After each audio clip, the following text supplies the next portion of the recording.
Bienvenue sur DMG TV, les histoires mystiques. Si tu es nouveau sur la chaîne, n'oublie pas de t'abonner, de laisser un commentaire, de liker et de partager. Tu veux raconter une histoire? Il y a un numéro à l'écran sur le plus 237 655 81 90 17. Envoie ton histoire et on va jouer ici sur YouTube, sur Facebook et sur TikTok. On poste plusieurs histoires tous les jours sur YouTube. La chaîne c'est DMG TV. Et on a une deuxième chaîne YouTube où on poste tous les 15 heures une histoire exclusive. La chaîne c'est DMG TV, histoire mystique exclusive.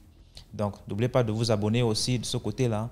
Après la diffusion de 12 heures en direct, il y a aussi une autre diffusion à 14 heures sur la deuxième chaîne. DMG TV, histoire mystique exclusive. Donc, allez faire un tour là-bas aussi. Voilà. Les directs sont sur TikTok le mercredi et les vendredis à 20h00 heure du Cameroun. Donc, ceux qui veulent monter en direct, nous raconter leur histoire, c'est sur TikTok. Et ceux qui veulent envoyer leur histoire, ceux qui n'ont pas le courage, trop de courage ou bien n'ont pas un compte TikTok, envoyez vos histoires sur WhatsApp, plus 237 655 81 90 17. Et on va jouer ici sur Facebook et sur YouTube et sur TikTok. Voilà, donc écoutons la première histoire. S'il vous plaît, avant d'écouter la première histoire, laissez un like, commentez, partagez, c'est très important. Première histoire. Bonjour DMG. Je suis encore là pour raconter ma deuxième histoire, presque similaire à la première. C'est Madame Bébéké Jacqueline depuis le Cameroun Douala. DMG, c'est toujours les histoires de mon quartier. Mais là, c'est dans mon église. L'église est toujours dans mon quartier. Annonciation, nous nommons ça de ceux qui connaissent mon église. Des sœurs de l'église. Et tu vois souvent les sœurs de l'église qui sont toujours très fidèles. Là, elles venaient toujours à l'église avec son mari. Avec son mari, le couple, avec les enfants, tout. Quand il y avait même souvent les dîmes, les dîmes qu'on donnait souvent, il se plaçait là avec sa femme et l'enfant. Donc les trois, ils donnent l'enveloppe, 1 million pour lui, 1 million pour sa femme, 1 million pour l'enfant. Donc c'était les gens qui étaient respectés dans l'église, ce couple-là. Les gens qui alimentent l'église. Là, c'est l'église catholique. Voilà, maintenant, un jour, la dame, elle était plus régulière à l'église. C'est l'homme qui venait à l'église, on se demandait toujours comment. Nos frères demandaient toujours comment. Notre soeur, ce qui vient souvent à l'église, c'est comment. On dit non, elle est malade, elle est malade, ça ne va pas, elle est malade. Elle est malade, c'est comment? Après voyage, après elle vient. Tant qu'elle vient alors à l'hôpital, quand elle vient, le prêtre dit que mais ça fait longtemps, hein, qu'est-ce qui ne va pas? Elle dit non, c'est que j'ai voyagé. Et son mari n'aimait pas. Son mari était toujours à côté. C'est-à-dire quand elle vient à l'église, son mari suivait toujours ses paroles, ne voulait pas qu'elle parle. On se demandait que mais c'est quoi? Dès que son mari, elle est là, elle se met là à côté. Elle est toujours en train de caler son mari pour qu'elle ne parle pas. Elle ne parle pas, on ne sait pas ce qui se passe. Et elle appelle toujours le prêtre pour que le prêtre vienne prier pour elle comme elle est malade. Elle dit que non, ton mari m'a dit que tu t'es obsédé à telle clinique, on l'amène à la clinique, tel machin. Il prie, j'ai prié pour toi, je vais prier, je vais venir. Elle regardait seulement le prêtre comme ça. Elle dit prier, son mari l'amenait partout, le mari l'amène, si tu veux aller à Dubaï, si tu veux aux États-Unis, partout, elle voulait aller pour sortir les grosses voitures. Quand elle vient à l'église, le mari est toujours accolé. Elle dit, même avec les sœurs, il ne fallait pas qu'elle cause. Elle dit, quand elle parle comme ça, il veut contrôler ses lèvres, qu'elle ne peut pas. C'est là où on s'est dit que, mais qu'est-ce qui ne va pas, le prêtre a tout fait? Mais pourquoi tu es toujours malade comme ça? J'ai prié, elle vient, on prie pour elle, tout ça. Même comme ça. De temps en temps, elle voyage, de temps en temps, elle va à Rome, elle va ici. Maman, c'est comme ça alors qu'elle était fatiguée. C'était pendant le secret qu'elle a découvert de son mari. Peut-être ça fait peut-être combien d'années, 3 ans, 4 ans, elle était fatiguée. Le secret était lequel? Quand elle est venue, alors, elle a glissé. Un jour, elle est venue avec la voiture, elle est partie voir vite notre prêtre. Elle dit que mon père, j'ai te dit. Il dit qu'il y a quoi? Je vais te dire ça, tu vas répéter parce que si mon père, mon mari, c'est que je suis pas là, il va venir me chercher. Dis alors, qu'est-ce que tu as à me dire? Il va pas. Mon père, je ne suis zéro malade. Je ne suis pas malade. Je n'ai aucune maladie. Tous mes absences, comme je voyage là, je montre, mon mari ne me laisse pas. Hein? Mon mari là, je n'ai pas de maladie. Je n'ai pas de maladie, c'est le stress qui me dérange. Je ne suis pas malade. Tout ce qu'on fait là, il m'amène partout, parce qu'il ne faut pas que je dise. J'ai dit que je vais te dire ça aujourd'hui, je suis fatiguée, parce qu'il m'avait dit que si je dis, il va mourir. Il n'a qu'à mourir, je suis fatiguée. Ma fille raconte. C'est comme ça qu'elle raconte que maman, j'étais au mai. Je dors toujours avec mon mari. Mais tous les jours, vers 3h, 4h du matin, mon mari descendait toujours parce qu'eux aussi, elle dit que l'histoire ressemble toujours à l'autre histoire, à la première histoire. Ils étaient toujours dans un duplex. Ici au Cameroun, à Denver, toujours, c'est à Denver. Je vous ai raconté l'histoire de Denver. C'est un autre là maintenant. Il a été toujours à Denver. C'est à Douala Bonamo, ça à Denver. C'est comme ça qu'elle descend. Il descend, il part manger, faire ce qu'il fait là-bas en bas. Il monte, il dort. Elle était déjà habituée à ça. Elle était toujours descendait. Chaque fois, elle ne savait pas ce qui s'est passé.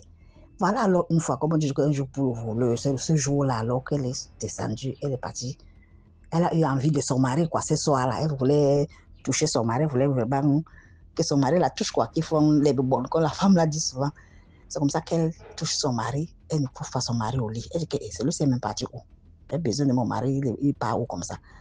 C'est comme ça qu'elle se lève. Elle s'en va à la douche. La douche qui est dans la chambre, bien sûr. Elle ne voit pas son mari à la douche. Et qui? Elle regarde de ce côté. Elle regarde. Elle dit que mais pourquoi je vais, si j'appelle, les enfants peuvent se réveiller. Elle n'appelle pas, mais elle sort, c'est sa maison. DMG. Dès qu'elle descend seulement comme ça les escaliers, qu'est-ce qu'elle voit?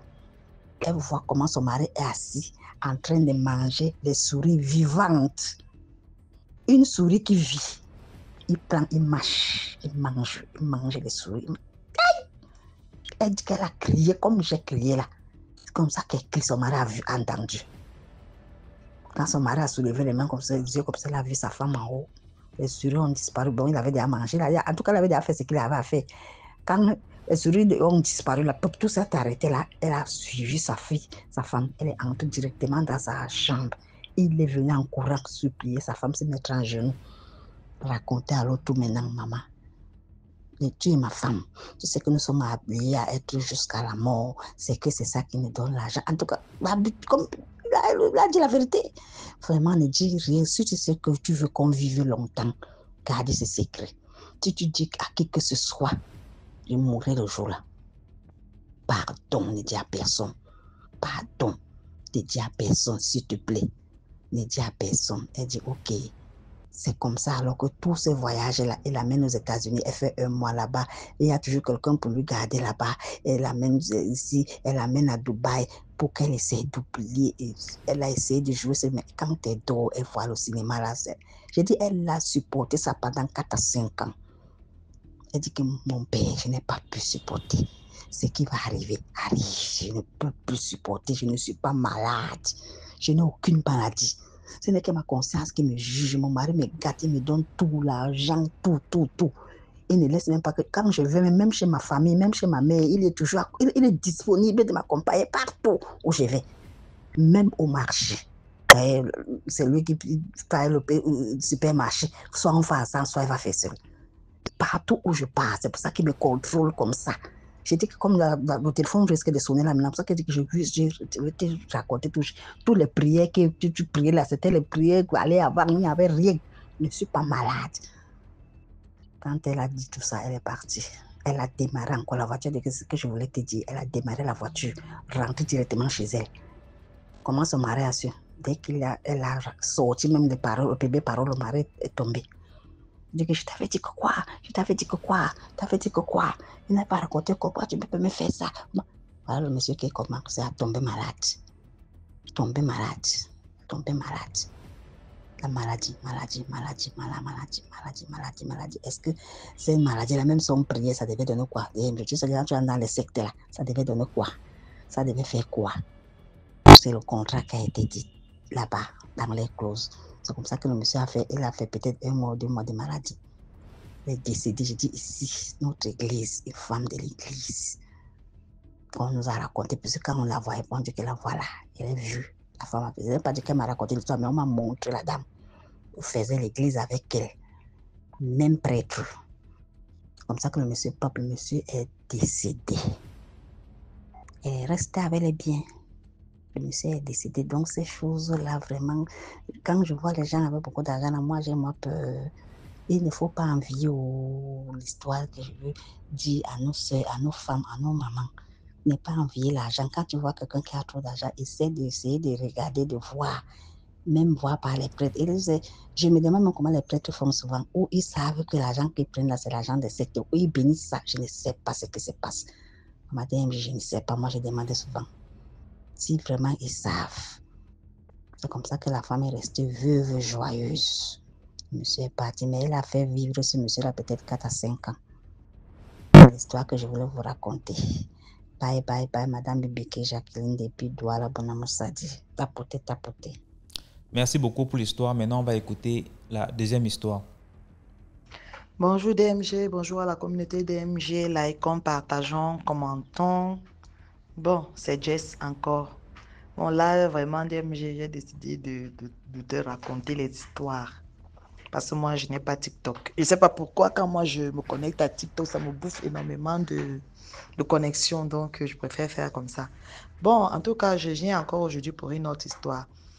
Voilà, quand j'avais accouché ma première fille, ma fille était le genre de bébé qui ne pleure jamais.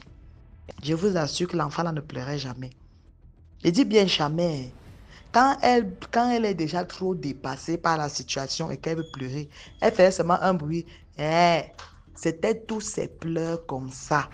Et dès qu'elle fait ça, tu vois deux petites larmes qui coulent là, tu comprends que cette fois-ci là, non, c'était de trop pour elle. Et puis, tu vas la voir, elle se couche là, elle est dort. Donc, ce qui faisait que dans la maison où moi je restais, tu ne pouvais même pas savoir qu'il y avait un nouveau-né parce qu'elle ne pleurait pas. Elle dormait tellement, elle pouvait faire 5 heures d'affilée de sommeil. Et au point où j'allais vérifier non, si elle respire encore et tout. Mais je voyais, bon, on m'a dit plus tard que bon, son père était aussi comme ça, il dormait beaucoup, il pleurait pas et tout ça. Bon, j'ai rendu grâce à Dieu. Alors un jour, donc, je sortais de la vaccination, j'avais une voisine. Donc avant d'arriver chez moi, je traversais d'abord l'appartement de la voisine-ci. C'est comme ça. Alors donc, moi je viens, donc je traverse par là et tout. Après, ma voisine là, elle m'appelle. Elle me dit, viens. Et comme c'était le genre de voisine, vous voyez le genre de voisine problématique là, non, qui est toujours en train de bavarder, crier sur ses enfants, bavarder, bavarder, bavarder, bavarder. Donc, je me suis dit que, mais attends, elle m'appelle déjà encore, pourquoi? Ouais, la femme-ci. Donc, je n'étais pas trop emballée, mais bon, quand un aîné t'appelle, non, tu t'arrêtes. Donc, je portais toujours mon bébé du genre, je la mettais dans le porte-bébé et je le couvrais sa tête. Je couvrais sa tête. Donc, tu voyais seulement les pieds dépasser du porte-bébé. On ne voyait jamais son visage. Elle m'appelle donc. Elle me dit vraiment, ma fille, je suis trop fière de toi. Bon, je bug un peu, genre, fière de moi, par rapport à quoi et tout.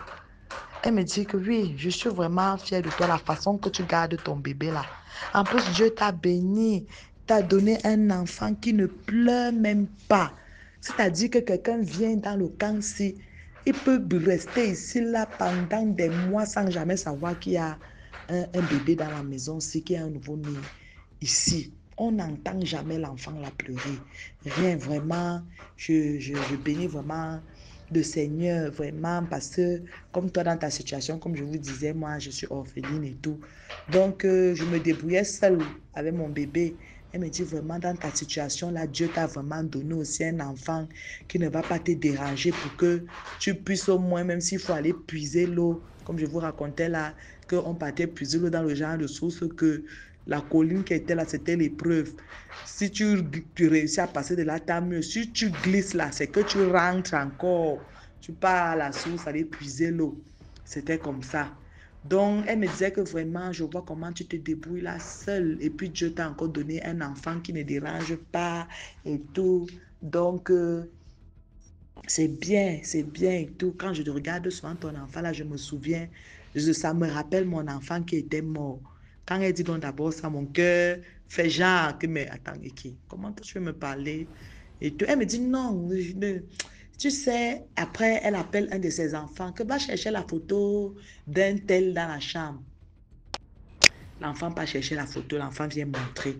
Elle me montre dans la photo, elle me dit, voici mon fils. Je vous assure, un de ces beaux bébés. L'enfant était dodu, avec les cheveux jusqu'au front. Maintenant, alors, elle me dit que, tu vois, mon enfant, si tu vois ces cheveux-là, tu vois les barrettes qu'on arrête les cheveux là, non? Est-ce que tu sais que tu vois, même ça couvre tout son fond comme ça? J'avais même arrêté les cheveux là pour envoyer ça derrière, pour qu'on puisse voir ses yeux et qu'on le filme. Je lui dis quand bon, ouais, mes condoléances et tout. Elle me dit non, ça va. Mais je voulais vraiment te parler parce que je voulais te... Tu sais comment mon enfant s'y est mort. Je lui dis non, maman. Elle me dit, je vais te raconter. Parce que je vois comment toi tu gardes ton enfant. Tu sais, quoi comme il était là, non. Il était exactement comme ton bébé-ci. Il ne pleurait pas. Tu pouvais le prendre. Tu pars avec lui. Tu passes toute la journée avec lui. Il ne va même pas te déranger, même un peu. Donc, ce qui faisait qu'on était dans une cour commune.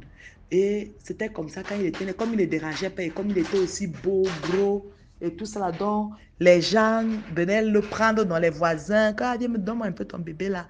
Il partait avec lui comme il ne dérangeait pas et comme il était beau là. Vous voyez comment on fait souvent. Surtout à l'époque, parce que maintenant, là, ça a changé. À l'époque, c'était que quand l'enfant est beau comme ça, tout le monde veut le porter, tout le monde veut se balader avec lui, tout le monde, c'était comme ça. Elle m'explique donc que c'était donc comme ça dans toute la cour commune, là. Les gens venaient, prenaient son enfant, si elle fait seulement le biberon, elle te donne. L'enfant, on rentre avec l'enfant le soir et tout.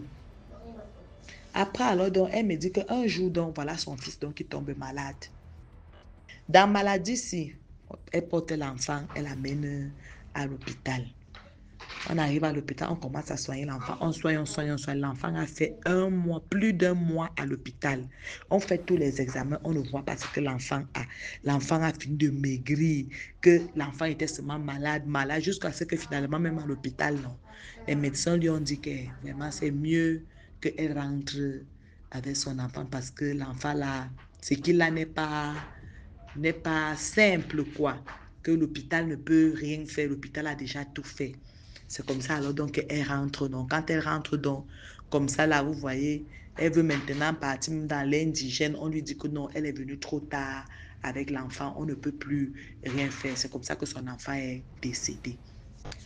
Voilà, alors, donc, n'est-ce pas, le temps a passé. Ils ont fini de faire le deuil. Le temps a passé, non. Un jour, donc, voilà deux voisines qui commencent donc à faire les problèmes. Les choses de 18h, comme ça, vous savez, quand 19h veut déjà aussi arriver là. 18h, un genre, un 18h un peu sombre là, mais pas totalement, quoi. Quand le ciel est un peu bleuâtre, un genre. C'est comme ça, alors, donc, que les deux voisines, s'ils commencent à faire des problèmes, elles se chamaillent. Dans les chamailleries, n'est-ce pas, parce que la nuit qui est tombée, elles étaient déjà dedans. Oh, un peu, la nuit tombe donc. Elle entend donc comment. Donc, elles se sont chamaillées pendant longtemps. Vous connaissez les chamailleries des femmes, surtout quand deux personnes qui aiment les problèmes là commencent à faire les problèmes. Elles peuvent même se chamailler là pendant même 3 heures. Elles ne font que se chamailler. N'est-ce pas, voilà la nuit qui est tombée. Elles étaient toujours en train de se chamailler. Dans les chamailleries, elle entend une dit à l'autre que oh, regarde-moi une sorcière comme ça, tu es méchante. N'est-ce pas, c'est toi qui as tué l'enfant de la voisine par jalousie. Tu n'as même pas honte. Oh, oh. Elle entend donc ça étant à l'intérieur de chez elle. Eh oui, c'est toi qui as tué l'enfant de la voisine à cause de la jalousie. Hein? Ça veut dire que machin, tu es ici là, on te voit là comme si tu étais une sainte, alors que tu es une meurtrière. Tu as tué le bébé de tuer parce que c'était un beau bébé. Oh, parlez.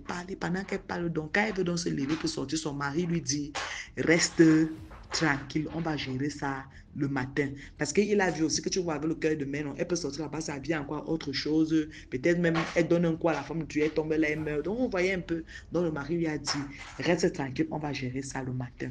Le matin, donc, très tôt, quand ils se sont levés, ils sont venus trouver que la voisine en question a déménagé pendant la nuit. Elle est partie. Mais elles se sont approchées maintenant de l'autre voisine qui a bavardé, qui a trahi le secret et tout. Quand elle lui demande alors donc, voisine, on t'a entendu ici là parler comme ça, qu'est-ce qui se passe comme ça? Donc, elle se met à raconter que oui, que la voisine là était partie avec l'enfant, voir où c'était quel féticheur et tout ça, que comme elle aimait toujours laisser son enfant, on prend son enfant le matin, on rentre avec lui le soir là, qu'un jour elle a pris l'enfant là, elle est partie avec lui chez un féticheur, c'était où là-haut. Maintenant, on a donné quelque chose là-bas, elle a donné à l'enfant. C'est comme ça que l'enfant est décédé l'enfant était toujours malade. Vous savez que même quand quelqu'un fait le mal, quand tu as l'impression que la personne, si tu lui dis, elle ne va rien dire, non. On ne sait pas trop quelle était leur relation pour qu'elle en arrive à aller dire à celle-là ce qu'elle a fait. Mais il paraît qu'elle passe le temps à se plaindre, genre que, elle veut trop montrer qu'elle accouche seulement les beaux bébés, les gros bébés. Voici son 3e bébé, c'est là dans la cour.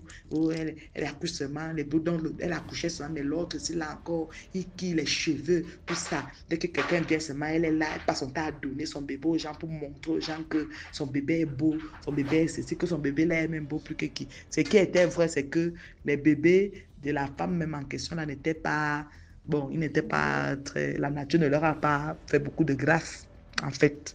Donc, du coup, elle était jalouse que pourquoi elle. Donc, en fait, elle disait ça que elle a même fait, elle a fait même comment pour accoucher les bébés qui sont beaux comme ça. En plus, son bébé, c'est comme ça qu'il est calme, c'est comme ça qu'il a les cheveux, c'est comme ça qu'il est dodu. Tu sens que ça sera d'abord un beau garçon et tout quand il va grandir. Donc, elle parlait comme ça. Donc, ça a commencé à l'énerver. Non, elle disait que vraiment, c'est même quoi, elle parlait.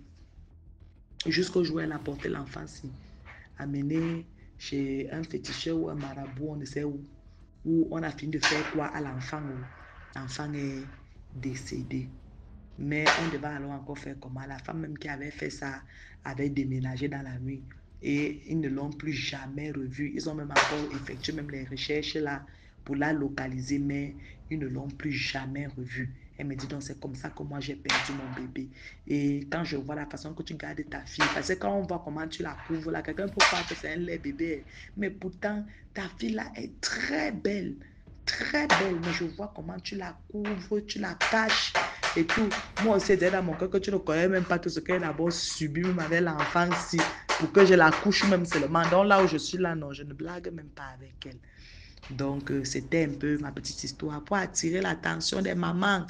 Parce qu'il y a les mamans ici là qui, quand elle sait que son bébé est beau là, elle veut seulement que la terre entière le voit. Il faut que tout le monde voit comment son bébé est beau. Il faut que tout le monde voit comment son bébé est dodu. Il faut que tout le monde voit comment son bébé a la peau claire. Il faut que tout le monde voit. Vous finissez de faire comme ça. Parmi les gens qui sont là, oh, le beau bébé, les mignons bébés. Parmi ces gens-là, il y en a que là où ils sont là, ils sont seulement... Qu'est-ce qu'elle veut montrer aux gens? On va venir, peut-être on ne va pas empoisonner ton enfant de sorte qu'il meurt rapidement. Tu vas soupçonner. Mais on peut même peut-être prendre les cheveux de ton enfant. On peut garder sa vie. Tu as ton enfant grandit là, il est bien. Dès qu'il commence à avoir les 14 ans, 15 ans, 16 ans, il commence avec les mauvaises compagnies, une mauvaise vie. Il commence à faire des choses vraiment terribles. Toi aussi, tu es seulement ici là comme ça.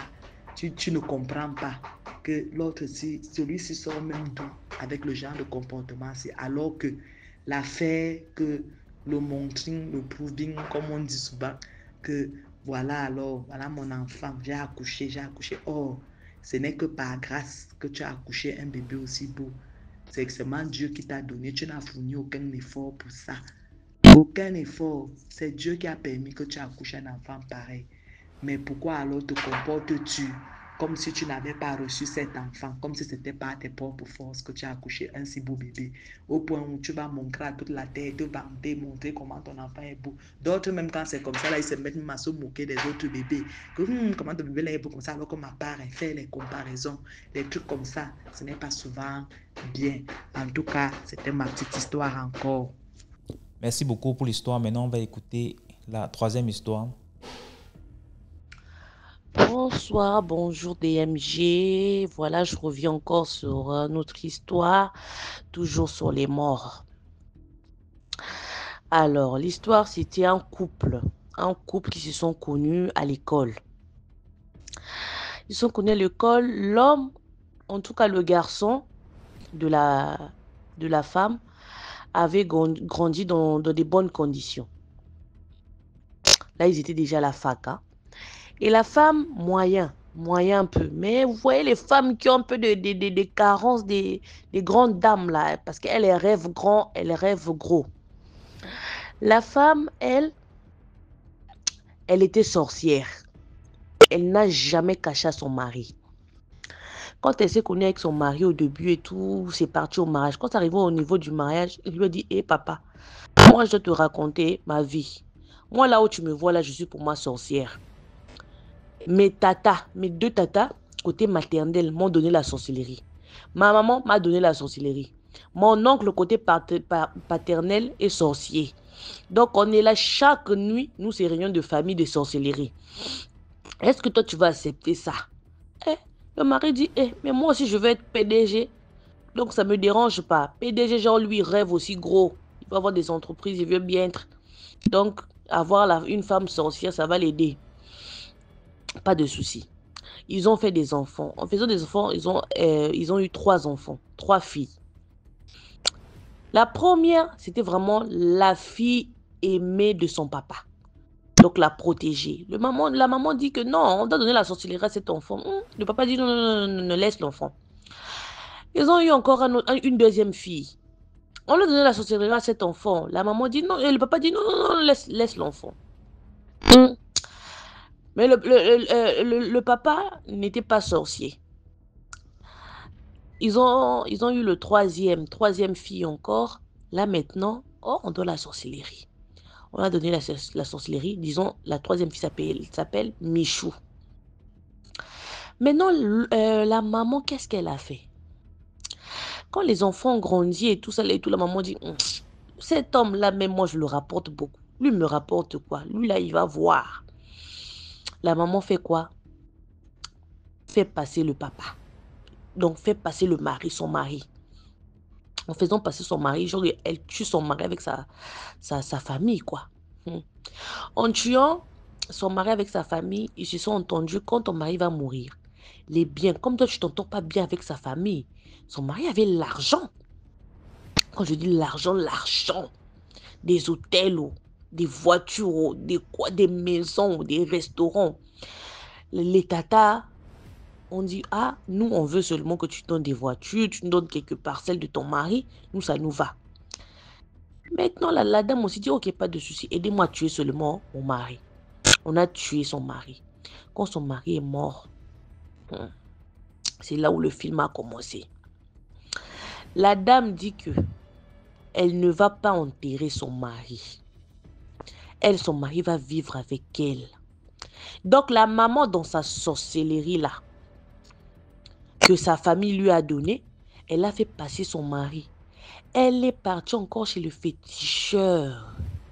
Elle dit qu'elle doit être parmi les dames, les premières dames du Parlement. Le féticheur lui a dit, pour être la première dame du Parlement, il faut que ton mari passe. Quand ton mari passe là, tu dois commencer à coucher avec le cadavre de ton mari.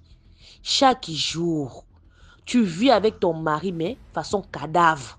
Tout ce que tu faisais avec lui quand il était vivant, tu dois le faire quand il est mort. La dame aussi accepte. Prend le cadavre de son mari, fait croire à la famille qu'on a enterré son mari et tout, alors que son mari n'était pas enterré. Met le cadavre de son mari dans une des chambres de la maison. Et personne n'a le droit de rentrer. Maintenant, une fois, dans la nuit, la deuxième fille qu'elle avait eue avec son mari a remarqué, elle suspecté, elle a dit, maman. La maman n'a pas caché la vérité puisque c'était des gens des filles qui sortent, elles n'ont rien à foutre, hein. Les filles de débauche. Elle écrase l'argent des parents, elle envoie en l'air, elle donne aux hommes et tout. La maman dit que, moi là où tu me vois, je suis pour moi une sorcière. Voilà. Ton papa était au courant.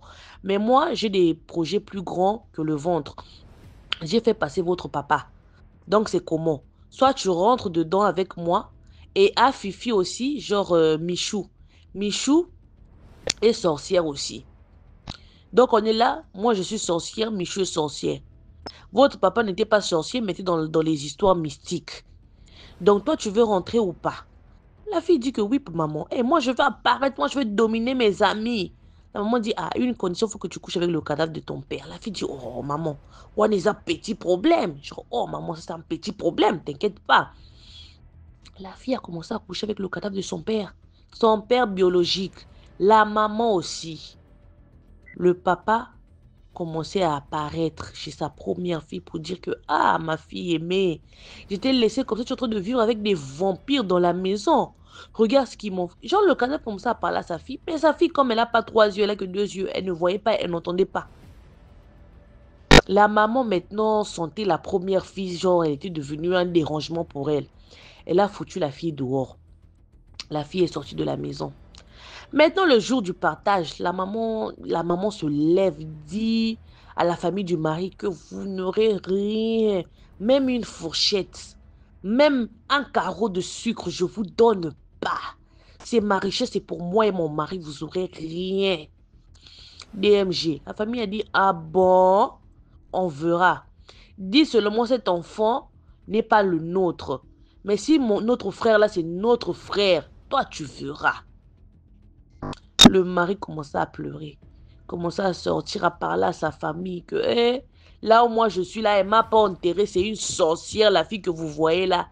Si vous ne la craignez pas, moi je la crains.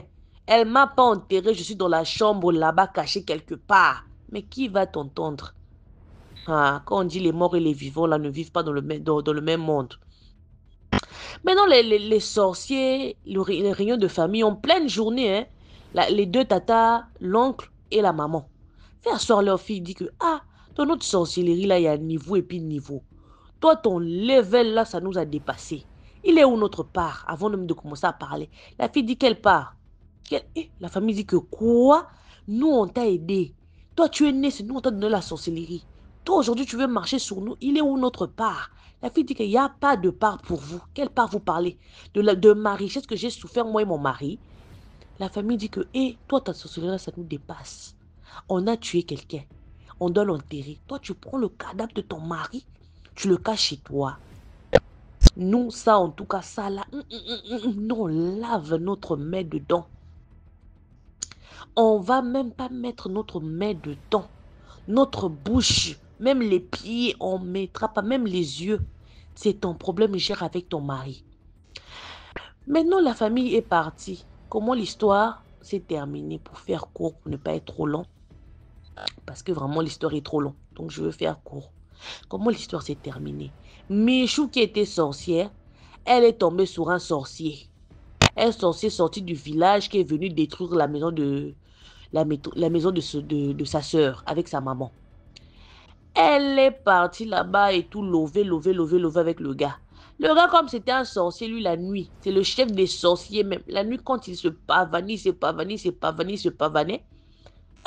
il est tombé dans la maison des Michou. Quand il revient en journée comme ça, il explique maintenant l'histoire à sa maman. Sa maman dit que, ah, tu as trouvé une jolie fille. La fille, elle est jolie. La fille, le mari de Michou dit, ah, Paula, genre orange pourri, maman, laisse l'histoire. Nous, on est des sorciers. Moi, je suis le chef des sorciers, mais ce que j'ai vu dans cette maison-là même m'a dépassé. Elle a commencé maintenant à expliquer à sa maman. Tu sais que la maman de Michou a tué leur papa. Au lieu de s'arrêter là, elle a commencé à coucher avec le cadavre de leur papa. La soeur de Michou même couche avec le cadavre de leur papa. Michou même, elle aussi, elle est sorcière. Quand le mari de Michou racontait ça, il y avait sa soeur qui était derrière et ses enfants ont entendu l'histoire. C'est eux, ils ont appelé la police pour aller arrêter la maman de Michou là-bas.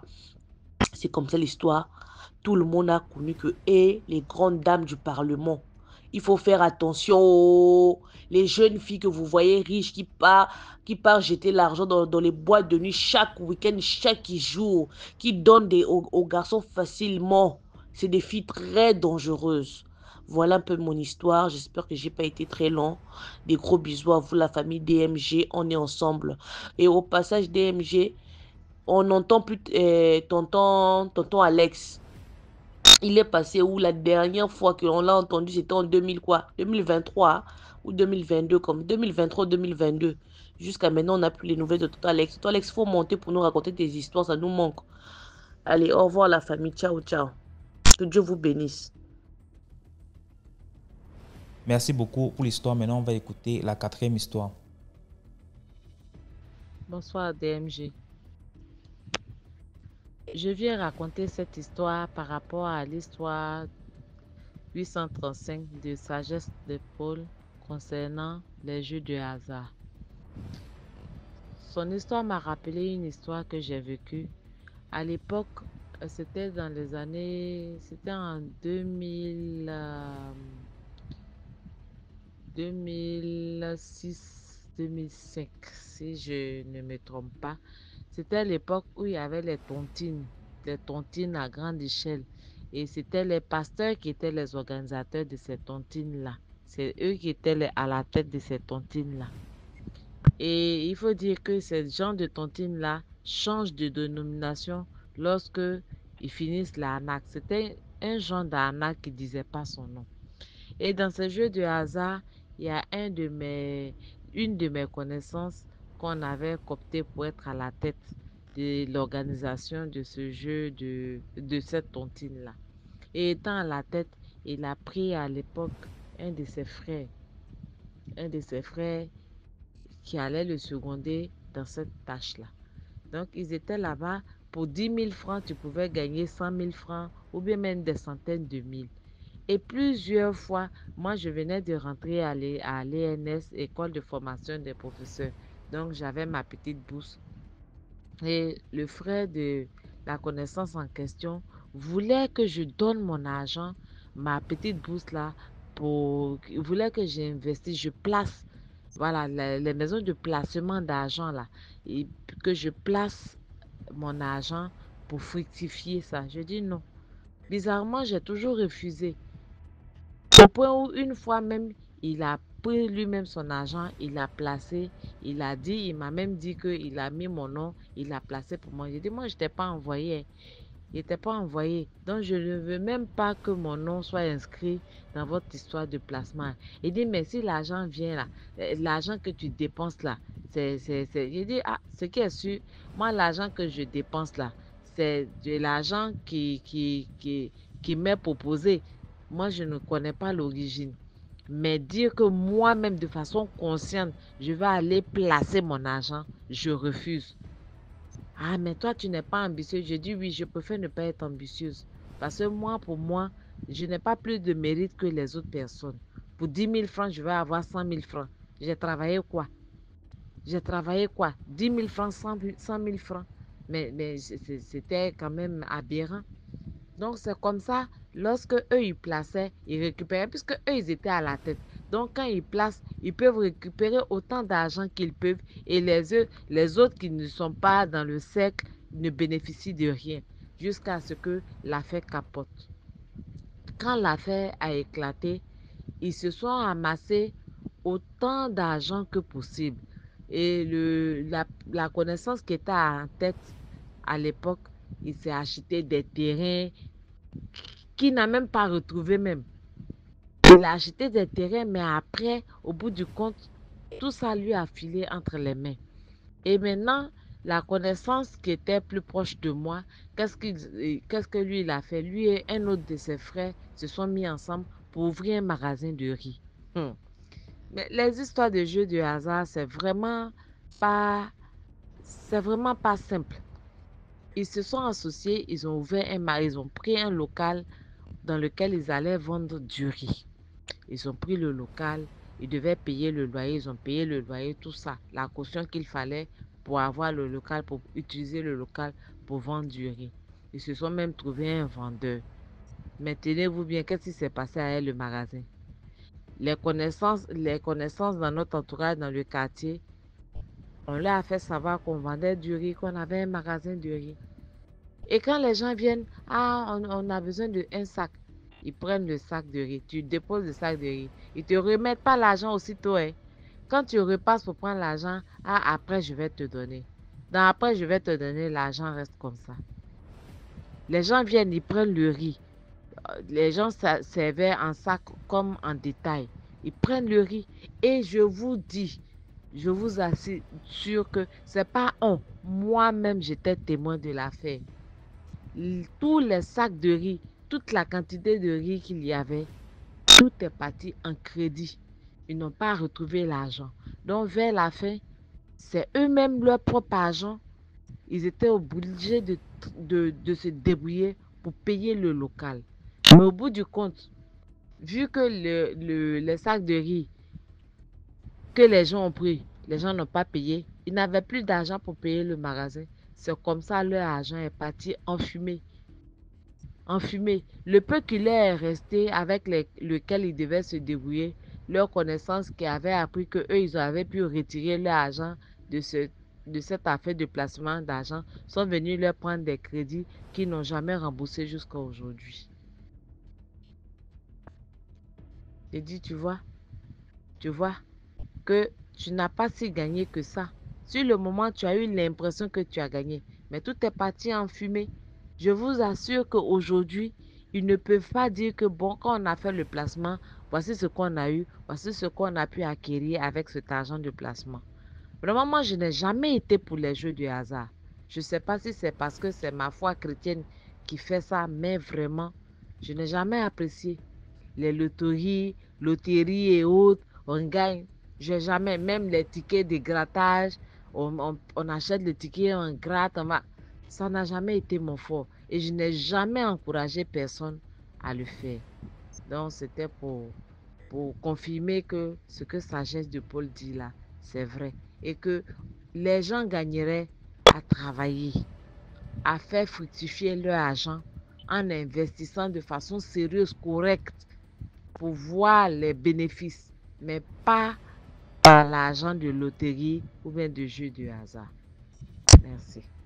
Merci beaucoup pour l'histoire. Maintenant, on va écouter la 5e histoire. Salut DMG TV, j'espère que vous allez bien. Salut toute la communauté DMG TV. J'aimerais vous raconter une histoire mystique qui s'est déroulée ici en France l'année dernière, je vais dire. Surtout, n'oubliez pas d'abonnez-vous, likez, partagez et n'oubliez pas de donner la force. Ça ne nous coûte rien, donc faisons-le. Mon histoire est un peu longue, mais je vais le raconter de manière synthétique. Je pense que DMG, tu serais beaucoup plus amené à le raconter que moi. Je vais le faire court. C'est une histoire qui concerne les sorties nocturnes. Ce n'est pas parce qu'on est africain et qu'on n'est pas en Afrique que les histoires mystiques ne peuvent pas nous retrouver chez nous. C'est juste pour nous édifier sur les boîtes de nuit, les rencontres qu'on fait là-bas et tout ce qui va avec. Au moins, c'est le contexte. C'est un jeune homme qui raconte l'histoire qui a survécu à un événement qu'il le raconte. On va le nommer Roland. Roland est un jeune homme qui va en boîte de nuit tous les vendredis avec ses amis de la cité de Paris. Ouais, il habite à Paris. On va le dire comme ça. Donc, il va encore en boîte de nuit un de ces jours-là, en vendredi. Il rencontre des jeunes filles noires, africaines, très belles, très jolies. Et voilà. Mais durant cette soirée, il ne se sentait pas à l'aise, il n'était pas bien et il voulait rentrer chez lui. Même avec la compagnie des filles, il n'était pas vraiment à l'aise. Un peu comme quelque chose le pesait sur le corps. Bref. Et il a fait part à ses amis que, écoutez, moi je vais rentrer chez moi, je ne me sens pas bien. Une des filles qu'ils ont rencontrées, la fille lui dit, mais écoute, venez, on va rentrer chez nous parce que nous, on habite tous ensemble. Mais comme tu te sens pas bien, tu peux te reposer chez nous et tout. Il dit non, qu'il veut rentrer chez lui et machin. Ses amis, ils étaient 3. Les filles aussi étaient 3. Et vu que ces 2 potes s'entendaient très bien avec les 2 autres filles et tout, eux, ils ont voulu y aller.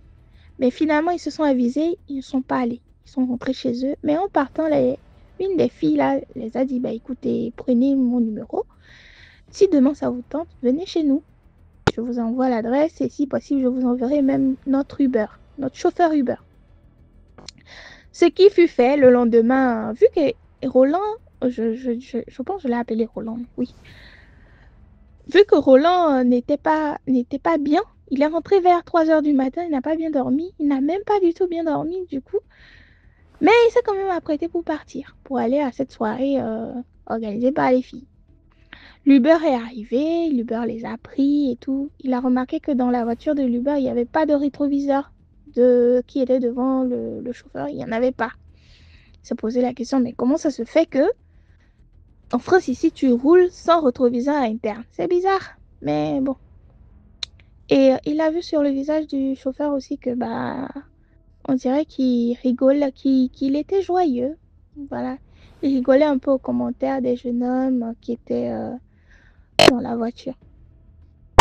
Les jeunes hommes étaient en train de taper des commentaires sur le physique des jeunes dames qu'ils avaient rencontrées la veille. Bref. Roland, il disait que... j'ai appelé son nom, bref.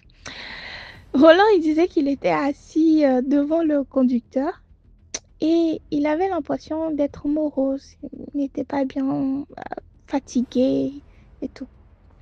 Ils arrivent à l'adresse. L'adresse se trouve dans la commune de Morangis. Ceux qui sont à Paris vont connaître là-bas. C'est une petite commune qui est à environ 15 km de l'île de France. C'est pas très très loin. Ils arrivent là-bas tranquille, ils se mettent à l'aise. Et il dit, Roland, il dit, arrivé, il avait que des maisons super jolies en fait. Ils ont traversé une petite forêt. Vu que enfin, Morangis, c'est une ville un peu fantôme. Il n'y a pas forcément des gens. C'est pas une ville en fait. C'est juste des petites maisons, pavillons par-ci, pavillons par-là. C'est pas très très moderne. Mais à force de voir ces maisons, il se dit, mais c'est qui a construit cette résidence assez élégante ici pour louer à des filles dans cette tranche d'âge? Parce que les filles, ils avaient entre 24 et 25 ans. Pareil comme Roland et ses amis. Comment ils font déjà pour gagner pour avoir cette vie de luxe? Il ne s'est pas posé la question. Il s'est dit, si l'extérieur est joli comme ça, c'est que l'intérieur va être belle. Effectivement, la maison était beau. L'intérieur aussi était beau. Ils sont accueillis par les filles. Il y avait 3 filles, tranquilles. Des noires africaines, pas plus, pas moins. Des noires africaines qui les avaient accueillis. 2 heures après, lui, il était assis au salon. Il n'était pas proche d'aucune des filles. Mais ses potes autres, ils étaient très très proches, vu qu'ils se sont bien entendus avec les filles la veille. Et ils ont continué leur délire. Ils sont partis à l'étage. 2 de ses potes sont partis à l'étage. On va appeler l'autre pote Cédric et l'autre pote Thierry. Oui, voilà, Cédric et Thierry. Ils sont partis à l'étage avec 2 filles. 2 des filles, je rappelle, elles sont noires. Ce sont des Africaines. Et puis lui, il est resté au salon en train de regarder tranquille la télé Netflix, voilà, avec son paquet de chips et les boissons qui étaient là. À un moment, qu'est-ce qui s'est passé? Il y a la sonnerie qui a sonné de la porte. Ils ont accueilli une autre fille, une blanche cette fois-ci. Elle était blanche, bien habillée, robe longue jusqu'aux pieds, on ne voyait même pas ses pieds. Et il a remarqué que cette fille, c'est comme elle a porté des talons, mais quand elle marche, on ne voit pas le bout des pieds. Ça l'a pas trop questionné. Il s'est dit, les femmes avec leurs histoires, c'est pas trop son délire. Il s'assoit. La fille noire qui était avec lui au début, elle est montée à l'étage, tranquille. La blanche a pris la relève. Elle est assise aussi en train de regarder le film avec lui et tout. Il parlait pas trop, en fait. Lui aussi, il était assis, tranquille. Et avant un moment, au bout de quelques minutes, il s'est levé pour aller aux toilettes, pour aller se débarbouiller. Et heureusement, les toilettes étaient juste au niveau de l'entrée de la porte principale. Donc, il est parti aux toilettes, toujours dans l'appartement là. Il rentre dans les toilettes, il ouvre la porte, il se débarbouille. Et quelques minutes plus tard, la jeune dame blanche vient lui taper l'épaule pour lui dire, mais écoute, ça va, tu vas bien? Il dit, oui, je vais bien. Je vais bien. Et puis, la jeune fille est repartie. Elle marchait pour aller s'asseoir dans le salon. Et là, il a eu un réflexe. Il a dit, mais la fille est venue me tapoter l'épaule, mais je ne l'ai pas vue dans le miroir. Je suis devant un miroir et pourquoi je ne la vois pas dans le miroir dans les toilettes là?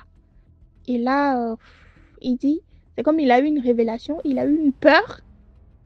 Et en même temps, il s'est rappelé de toutes les histoires qu'on raconte en Afrique et tout. Bref, il ne s'est pas trop posé des questions. Il est sorti des toilettes. Il dit, il fait juste un pas pour sortir des toilettes. Et là, il entend un hurlement de la part d'un de ses amis qui est à l'étage qui lui dit de courir, de fuir et de ne pas s'arrêter. Dans une peur affolée, il dit quand il se retourne pour regarder dans la direction du salon, il se rend même compte que la fille blanche n'avait même plus ses robes, n'avait même plus la robe qu'elle a portée. Et à la place, ses pieds, c'était des sabots. Je vais aller plus vite pour ne pas trop prendre du temps. Et là, il court, il sort de l'appartement dans cette course, en fait. Le gars, il court, il sort de la résidence. On rappelle qu'on est à Morangis. Il n'y a pas de maison comme en ville, en fait. Il court. Il tombe sur le monsieur Uber qui les avait déposés. Il stoppe le Uber. Il rentre dedans. Il commence à raconter l'histoire à Uber. Il lui dit de rouler, de ne pas s'arrêter. Cette histoire même a été plusieurs fois racontée sur DMG TV. Mais c'est pas la même chose parce qu'ici, il y a eu des conséquences assez graves à la fin. Et le monsieur Uber qui entend l'histoire, il commence à rigoler. Il arrête la voiture, il sort de la voiture. Il arrive au niveau de la portière du jeune homme parce que le jeune homme était à l'arrière de la voiture. Et il monte son pied pour lui dire ben, c'est ça que t'as vu là-bas? C'est ça que t'as vu? Il dit quand il a vu encore que le pied du chauffeur là, c'était pied de sabot. Et même comment il a fait pour soulever son pied à cette hauteur. Il est sorti par l'autre porte. La course, il a fait. Oh, il a fait cette course. Au beau milieu de la route, paf! Au beau milieu de la route, il ne savait même pas où il allait. Il courait. Arrivé à une intersection, il y avait droite ou gauche. Il a pris la gauche, paf, toujours sur la route. Dans l'espoir que si quelqu'un tombe sur lui, une voiture, il va s'arrêter et puis là, on va l'amener quelque part. Mais ce n'était pas le cas. Il a couru pendant, je ne sais pas combien de temps, pendant des heures. Et là, il tombe sur comme une lueur de maison qui apparaît, en fait. Comme il y a des maisons un peu plus loin. Et il avait l'espoir de trouver quelqu'un. Et là, il court, effectivement. Il tombe sur un monsieur qui marche dans sa direction, toujours sur la route. Il ne s'est pas posé de questions. Il a commencé à crier au monsieur. Aidez-moi, aidez-moi, appelez les secours, appelez la police et machin. Il arrive à la hauteur du monsieur. Le monsieur ne lui dit rien, ne lui donne pas bonjour, qu'est-ce que vous avez, bref. Et il secoue le monsieur, mais monsieur, je vous parle. Et le monsieur le pousse. Il dit, le monsieur l'a poussé, il n'a rien compris. Hein. Le monsieur l'a poussé sans piper un mot.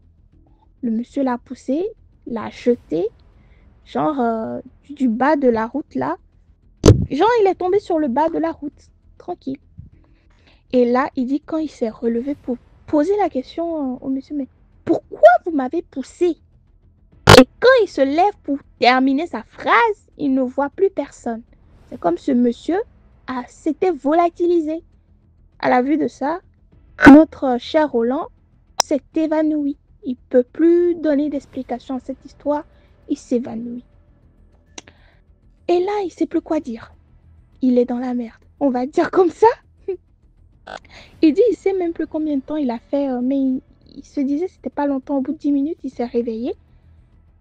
Et là, le pire du pire, c'est que quand il est toujours assis,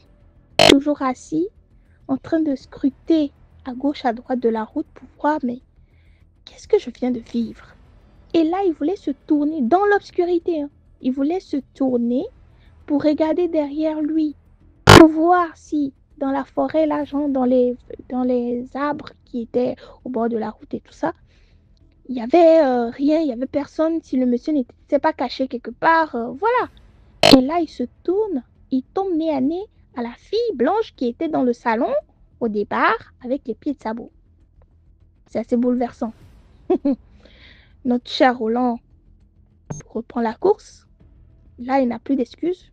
Il dit qu'il a couru toute sa vie, mais il n'a jamais couru autant. Il a couru jusqu'au petit matin. Il a couru, il ne savait même pas où il allait. Il a rencontré quelqu'un au petit matin qui s'est demandé « Mais qu'est-ce que vous avez ?» et tout. Le monsieur avait un Uber, il a donné son adresse et l'Uber l'a déposé chez lui. Heureusement, il avait sa clé et tout et tout. Il rentre dans son appartement, il dit il a fait 2 semaines sans parler à qui que ce soit. Pas de propos, rien. Il n'en pouvait plus, en fait. Et il se posait la question, mais qu'est-il devenu mes amis qui sont restés là-bas? Mes 2 amis, Cédric et Thierry, qu'est-ce qui les est arrivé? 2 semaines après, il part chez Cédric. On va dire Cédric, il part chez Cédric. Cédric habite avec sa mère et son frère. Arrivé, il voit que la maman de Cédric était très dépérie, très triste et tout. Pose la question, mais comment vous allez et tout? Vous êtes malade? Et non, bon, bref, je suis venue voir mon ami. Est-ce qu'il n'est pas là? Parce que je n'arrive pas à le joindre, je l'écris, mais il ne répond pas. Et c'est là, le frère aîné prend la parole, il dit, écoute, depuis tel jour, Cédric il n'est pas rentré de la maison, on le cherche, ça fait déjà 2 semaines. On l'a posé la question, mais t'as vu ton ami? Il dit non, je ne l'ai pas vu. En fait, dans la panique, il n'a pas eu le courage de leur dire qu'on était parti quelque part, voilà ce qu'on a vécu. Par peur qu'on le prenne pour fou. Ou qu'on l'accuse de quelque chose. Donc, il s'est tué. Ce qu'il n'a pas bien fait. Et quelques semaines après, il était en train de marcher toujours dans la résidence. Il écrit à ses amis là. Personne n'a jamais répondu à son message. Aucun des deux ne répondait. Donc, un de ces jours, il a rencontré son autre ami Thierry. Heureusement qu'il a rencontré Thierry. Il s'approche de Thierry, il parle à Thierry, mais comment tu vas et tout, tu te rappelles la dernière fois, machin. Il parle à la personne ne semble même pas le connaître, en fait. C'est comme si son ami Thierry, on va faire court, a perdu la mémoire, ne se rappelle ni de lui, ni de qui il est, ni de sa mère, ni de personne, en fait. Et ce qui est le plus bizarre, c'est que avant ces jeunes hommes-là, je pense, ce sont des wesh wesh, des Français wesh wesh, là, les Africains wesh wesh. Ils parlaient le langage de la street, genre wesh, machin. Mais son ami Thierry, qui était en face de lui, ne parlait pas comme ça. Il n'avait même pas cet accent. Il avait plutôt un accent français, francisé. Ça l'a étonné. Il a essayé d'expliquer à son ami, regarde, j'ai ton numéro, j'ai ci, j'ai ça, machin. On se connaît. Son ami n'a rien voulu entendre. Point final, c'est fini. Il n'a pas voulu insister, il est parti. Quelques mois plus tard, son autre ami Cédric là, a été retrouvé dans un hôpital. Finalement, il est fou. Il a été interné dans un hôpital psychiatrique, sur l'hôpital des fous. Et ce dernier, on lui pose des questions, il ne répond pas, il se rappelle de rien, il raconte n'importe quoi, rien ne va dans ce qu'il dit. Il n'est jamais aussi allé voir son ami pour demander qu'est-ce qui lui... Par peur de tout, ce jeune homme n'est allé voir il n'est pas allé voir son ami Cédric jusqu'à ce que son ami Cédric ne décède. Il est décédé, ce jeune homme-là. Il n'avait que 24 et 25, entre 24 et 25. Donc les filles, méfions-nous. Ce n'est pas toutes les personnes qu'on rencontre en boîte de nuit, peu importe la couleur de peau, qu'ils soient noirs ou nos frères ou nos caucasiens, méfions-nous. Faisons très attention, menons quand même une bonne vie, sinon on serait des proies faciles. À bon entendeur, salut. C'est moi la Togolaise. Merci. Merci beaucoup pour l'histoire. Maintenant, on va écouter la 6e histoire. Bonjour DMG, c'est Madame Bébéké Jacqueline depuis le Cameroun, Douala. Je raconte les histoires toujours de mon quartier. J'ai 2 histoires que je vais raconter de mon quartier et de mon église. DMG, c'est une fille de mon quartier. Sa grande sœur était partie en mariage. Elle a eu un blanc, elle est partie se marier. Elle s'est mariée à un blanc qui était en France. Elle est partie, elle était bien. Elle a envoyé l'argent à la famille. Elle était très bien. La famille, à l'aise, quoi. C'est là où sa maman a demandé que, mais pour que la famille puisse agrandir, il faut que tu commences à prendre aussi quelques-unes de tes soeurs, tes frères qui doivent monter. Il n'y a pas de problème. Elle a demandé à son mari. Son mari a fait venir sa petite soeur. On a fait les papiers. La petite soeur est montée en France et retrouvée sa soeur. Tu sais, sa soeur avait les enfants. Sa soeur avait les enfants. Il fallait rester garder les enfants à la maison. Et elle était bien. Quand elle appelait, elle dit, oh, c'est bien, on est bien ici. C'est là. Elle disait que comme les Blancs aiment les animaux, là, qu'ils ont un chat adorable ici. Un gros chat. Elle était avec le chat à la maison, les enfants, le chat. C'est-à-dire, le chat était même égalité que les enfants. C'est-à-dire, on se prenait soin. Elle disait, mais maman, nous là-bas, les chats, là-bas, on les donne la nourriture au sol, tout ça. Ici, là, maman, le chat est devenu comme une personne. C'est quoi ça? Ça l'inquiétait. Elle disait que, mais ça, c'est quoi? En tout cas, on disait seulement que, bon, comme les Blancs aiment les animaux, bon. C'est comme ça qu'elle est restée. Bon, son mari, le blanc, quand ils étaient invités, il y a souvent les soirées de mariage, les soirées des fêtes, tout ça. Quand chaque fois qu'ils sortaient, et c'est elle qui devait rester avec les enfants. Quand ils sortent avant de démarrer la voiture, on l'appelle, on dit, oh, il faut dormir. Même si tu entends quel bruit, il ne faut pas descendre. Parce qu'ils étaient dans un duplex, dans les chambres en haut, le salon en bas. Et le chat dormait par le bas. Et là, elle dit, pourquoi chaque fois que ma soeur sort souvent la nuit, elle me dit toujours, particulièrement la nuit. Mais le jour, quand elle part au travail, on ne donne pas ses consignes. Mais quand elle part à la soirée, dans une soirée qu'elle va rentrer vers les 4-3 heures, on lui donne toujours les consignes que même si tu entends quel bruit, ne descends pas. Hein. Oui, bon, elle s'est dit que, est-ce qu'avec le sommeil, elle va entendre quoi? Elle s'est dit que je vais dormir. Elle n'entendait rien. Voilà, elle vivait. Chaque fois qu'il sortait, tous les soirées, les soirs qui partaient là-bas, on donne toujours c'était une chanson, elle était habituée à ça. Et on m'a dit que. Maintenant, alors, un jour, comme on dit souvent, un seul jour, elle Ils étaient toujours invités comme ça à une soirée, un mariage. Dès qu'ils sortent, la même chanson. Oh, si tu entends un bruit là-bas, ne descends pas. Voilà, alors que la journée là, alors, le sommeil ne l'a pas prise. Elle regardait les films, elle n'a pas eu sommeil. Jusqu'à 1h30, elle ne dormait pas. Voilà alors le fameux bruit qui se réalise tous les soirs, qu'elle n'a jamais suivi, elle ne suit jamais. Mais quand on lui dit toujours que si tu suis, elle entend seulement un bruit en bas. Brrr, comme le tonnerre. C'est-à-dire, dans ce bruit-là, elle entend que c'était un lion qui aboie, qui fait bouh. Elle dit, maman, c'est encore quoi? Comme elle ne dormait donc pas, la voilà qui sort. Dès qu'elle sort, elle veut descendre, dès qu'elle est en bas comme ça de l'escalier, elle voit plutôt un gros lion. Elle dit quoi? Et qu'est-ce qu'il. Elle voit sur le cou. Elle regarde le cou du lion. Le lion a la même chaîne que le chat avait. Elle dit que, mais comment le cou du lion là a toujours comme ça? Donc, c'est le chat là qui s'est transformé. Elle était perdue. C'est le chat là qui s'est transformé en lion comme ça. Et la tête commence à tout voir. Alors maintenant, sa tête a travaillé. Le lion ne l'avait pas vu. Elle est remontée. Elle a pris ses mains de la couette, elle s'est couverte, prendre le téléphone, appeler sa mère dans la nuit. Sa mère dit, c'est quoi maman, je ne peux pas rester ici. Je ne peux pas, qu'est-ce que j'ai? Elle n'a même pas pu expliquer. Maman, je ne peux pas, je ne peux pas. Le matin, quand pour qu'elle puisse sortir de la chambre, elle est tombée malade.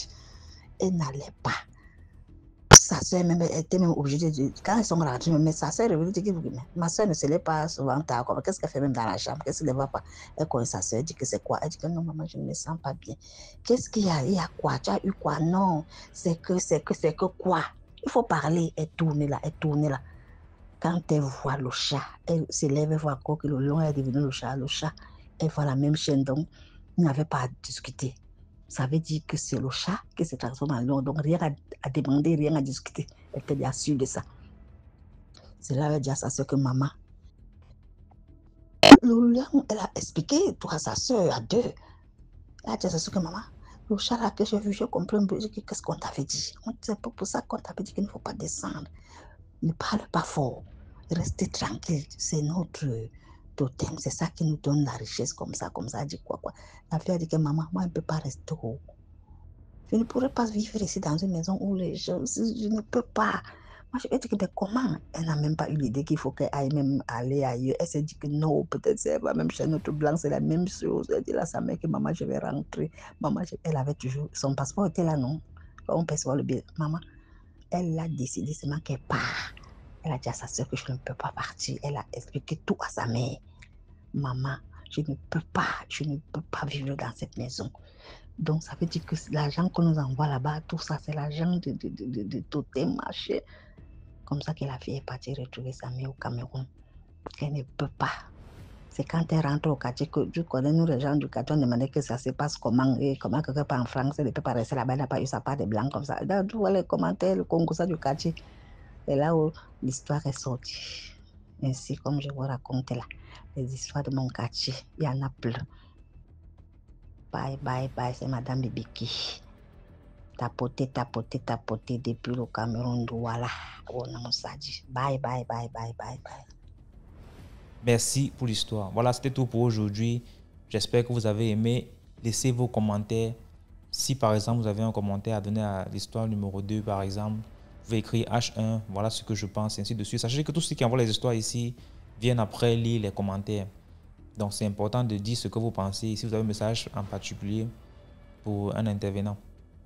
Voilà, donc on se prend demain à 12h00 sur YouTube, sur la chaîne DMG TV. Ciao.